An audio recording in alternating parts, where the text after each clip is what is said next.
Beban jiwa matahari sama ringannya dengan apapun bagi Luo Zeng. Siapapun yang ada di Jiuli atau Tiangong memahami bahwa tidak ada pilihan saat ini, dan mereka selalu menjadi dua pihak. Kemudian orang-orang di belakang mereka menangkap orang-orang di depan dan terhubung satu sama lain. Luo Zeng melompat ke depan tim dan merebut tangan Luo Ze dan Lan Qing. Telepon. Keduanya hanya merasakan lingkaran besi di lengan mereka, ditarik oleh kekuatan yang kuat, dan seluruh jiwa melayang. Miliki semuanya. Luo Zeng mendengus dan kekuatan di bawah kakinya tiba-tiba pecah. Sebelumnya, dia takut jembatan kayu itu tidak bisa menahannya, dan dia akan menahan diri. Sekarang dia bisa melihat bahwa ulas sanca merah besar bisa lewat di jembatan kayu kecil ini. Jembatan kayu ini tidak serapuh yang dia bayangkan. Ketika kaki ini diinjak, posisi Luo Zeng mulai tenggelam dengan cepat. Jembatan kayu itu seperti tali busur yang kencang, dan tidak patah. Hei!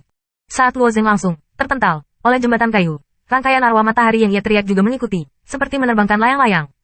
Cepat! Kami di sini. Jangan jatuh ke domain gelap. Semua orang hanya merasakan angin puyuh, dan mereka tidak tahu di mana mereka berada, dan mereka merasakan angin menjerit dari sisi mereka. Oh! Setelah Luo Zeng jatuh dari udara di udara, dan jatuh di jembatan kayu kecil dengan akurat, dia bergegas maju lagi. Piton raksasa merah di bagian belakang jelas tidak berharap bahwa orang-orang di depan memiliki kecepatan seperti itu. Sisik merah di permukaan ular besar tiba-tiba mekar. Timbangan ini seperti kokskom dan diletakkan di kepala ular. Ketika ulas sanca merah membuka sisik-sisik ini, kecepatan merangkak juga meningkat, dan tubuh besar itu terus-menerus memuntir jembatan kayu kecil, dengan cepat menarik jarak antara Luo dan rombongannya. Panggil. Karena Luo Zeng berlari sangat cepat, beberapa murid Tiangong terakhir telah mengambang di ketinggian 4 atau 5 kaki di bawah arus udara.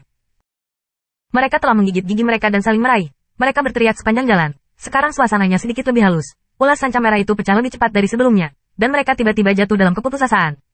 Dewa surga. Benda itu akan datang. Hanya 10 menit dari kita. Apakah kita akan dimakan? Murid-murid Tiangong ini pada akhirnya, dan jika raksasa merah ingin melahap mereka, mereka harus menanggung beban. Luo Zeng tidak menoleh ke belakang dan bisa merasakan bau keras ulas sanca merah. Tapi sayangnya dia tidak bisa terbang di pantai lain. Dia tidak mengatakan apa-apa, dan kecepatan langkah kakinya hampir tercapai, dan langkah kaki yang berirama terdengar di jembatan.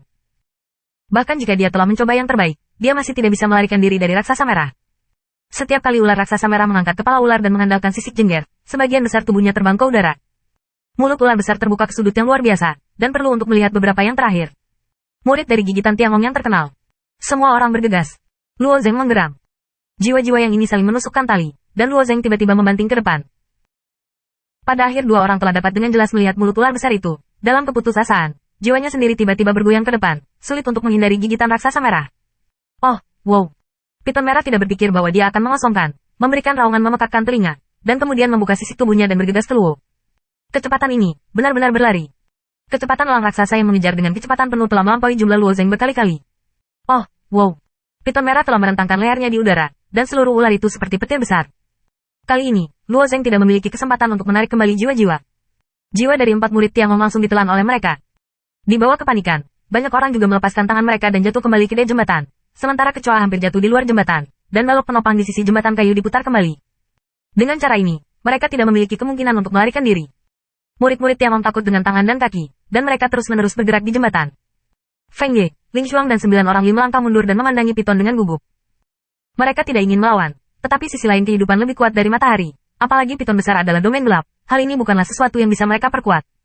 Oh wow. Kecoa raksasa membuka mulutnya lagi dan bergegas menuju kerumunan di jembatan. Banyak jiwa mengandalkan naluri untuk mundur, bahkan jika hati mereka jernih, ini mungkin tidak dapat menghindarinya. Kamu mundur. Luo Zeng berteriak, sosok di saat ini telah meroket, berubah menjadi puluhan, dan tangan kepala ular-ular merah raksasa, tiba-tiba menarik. Setelah mengilhami tubuh para dewa, itu tidak meningkatkan banyak kekuatan, tetapi ukuran besar masih membuat Luo Zeng mudah ditampilkan. Piton raksasa merah itu rupanya tidak mengharapkan Luo Zeng untuk menggunakan trik ini. Tubuh besar diseret langsung oleh Luo Zeng, dan itu dibuang bersama Luo Zeng Cao. Telepon. Piton merah telah jatuh ke dalam kegelapan, tidak ada suara. Untuk pertama kalinya, ia dan yang lainnya melihat bahwa tubuh Luo Zeng sangat besar, dan ia melihat Luo Zeng, yang dalam ukuran seperti itu, dan bereaksi setelah beberapa saat.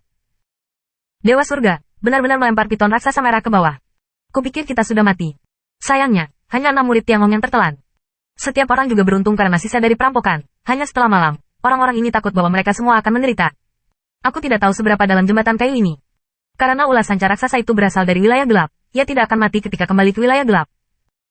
Kita lebih baik melewati jembatan kayu, kata Luo Zeng. Mereka mendengar peringatan Luo Zeng, dan wajah orang-orang sedikit berubah. Hanya memasuki domain gelap, tidak lama setelah berjalan di jembatan kayu, telah menemukan 2 jenis makhluk domain gelap, dan satu lebih ganas dari satu. Jika bukan Luo Zeng, saya takut bahkan Wuz dan yang lainnya akan mundur. Mereka tidak takut mengambil risiko, tetapi terlalu bodoh untuk mengambil risiko kematian fana. Kalau begitu kita akan mempercepat. Kelompok ini tidak lagi memiliki perhentian sedikit pun dan berjalan cepat di jembatan kayu. Mungkin karena malapetaka itu, mereka yang melarikan diri sebenarnya hilang, dan paruh kedua perjalanan sangat mulus. Setelah berjalan melalui jembatan kayu selama setengah jam, Luo Zeng akhirnya melihat ujung jembatan kayu. Di ujung jembatan kayu, masih ada cahaya redup yang memantulkan jalan kecil. Jalan memanjang ke atas ke persimpangan 3 arah dengan lilin menyala di depan 3 rumah kayu.